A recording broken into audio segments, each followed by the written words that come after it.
You do not want to practice hard work.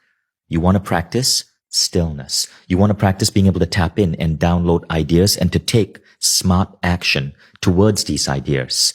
You become, as what Isaacson called Steve Jobs, a magician genius.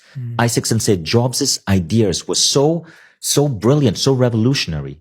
They seem to come, from magic. Yeah. I mean, like, think about what he did for Apple. Now, when Apple kicked Steve Jobs out, that company went into a massive decline. When they brought Steve back in 1997, we saw what happened. The iMac, then the iPod, then the iPhone. It was this incredible, list of innovations. But that was coming because Jobs, he wasn't the hardest worker. There are so many hardworking CEOs. Jobs was able to do something that most human beings cannot do. But if you study Jobs, you will notice his favorite book was not a book on business. It was Autobiography of a Yogi by Paramahansa Yogananda. Mm-hmm. It was a book on the concept that our minds are tapped into a higher power. We can download insights and we can shift the fabric of the world. Now, when I started doing this through my meditation, I started using the term bending reality. When Steve Jobs' biography came out, I noticed that Walter Isaacson used the word bend reality in addition to Steve Jobs 3 times in that book. Jobs could bend reality.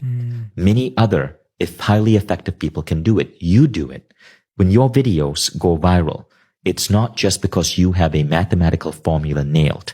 There's an energy about you that goes in your videos, that goes in your podcast. It is not something that can be measured, but there's something about you where you are shifting outcomes in reality. Now, people can learn this. So as I've started going into this field, I started studying with Chinese masters, with all of these different spiritual teachers across the world. And I found that I could increase my hit rate, not just in terms of ideas, but in terms of outcomes at work, and move incredibly fast and create all of these amazing things. And the better and better I got at it, the better I could shift the fabric of reality. In August 2017, I was in a neuro training. So I had my brain hooked up to machines and I was learning how to access the delta level of mind. So I was teaching myself how to access the delta level of mind. And when you're able to access the state, you feel as if you're plugged in and you're able to download information really fast. And then you also get this knowing confidence that you can shift things. You can shift the energy patterns of the world and make things happen. So one of the things that I set as an intention was that I want my book, The Code of the Extraordinary Mind, to reach a higher audience. Now, the book had been out for about 1 year. 3 weeks later, I'm sitting at my desktop and I get this intuition. Check your book on Amazon. I'm like, what? Because if you're an author, once you get a book out, you do not want to check it on Amazon. You don't want to read every review. You don't care where the book is. Screw that. You're done. Yeah. But I checked my book on Amazon and I saw the book was number 2. Not in its category. It was number 2 on Amazon. And the day before, it was number 1 on Amazon. This was September 17, 2017 or so.